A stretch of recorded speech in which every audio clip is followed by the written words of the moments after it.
Nisy kosa ny valan-dresaka fampafantarana ilay hetsika iray antsoina hoe salon de savoir-faire féminin hanotariny ny filoparitry ny Lefoa moa izy ity ary nanasongadina misimisy kokoa ny tontolo ara-toekarena. Folo hatramin'ny 5 isanjaton'ireo vehivavy mpandrara mpikambanao anivon'ny entreprendre au féminin Océan Indien na EFOI no miroso amin'ny sehatra ny fanondranana akora. Ny 5 isanjato kosa dia manondrana akora sainga mampiasa olon-kafa. Io no nambaran'ny ramatoa Sylvia Pages-Bessier, filohamparitry ny EFOI. Raha ny karakara valan-dresaka ho fahampahafantarana ilay hetsika salon de savoir-faire féminin, ny tena ny tetsy amin'ny Cité Grill etsy Alarby.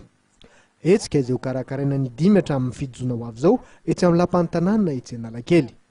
Ou hitanareo daholo zany ny fahaizan'ny vehivavy fatritrina zay produits exposés des produits exportables daholo e.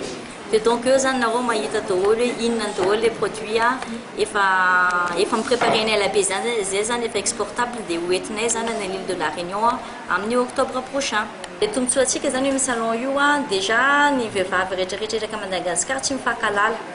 Premièrement, deuxièmement reo tsy manao relation d'affaires contre eux. Dia amin'io zany reo afaka mifankahita dia afaka samy manao B2B zany hoe achat-vente et avec les femmes de Madagascar dia misy possibilité koa zany avy eo entina any Indian Ocean mivarotra koa. Et mieritreritra za hoe c'est le moment de l'action zany zao e. Sehatra ara-toekarena maro samihafa no aseho ireo mpitsidika mandritra ireo 3 andro isinihy salon du savoir-faire féminin.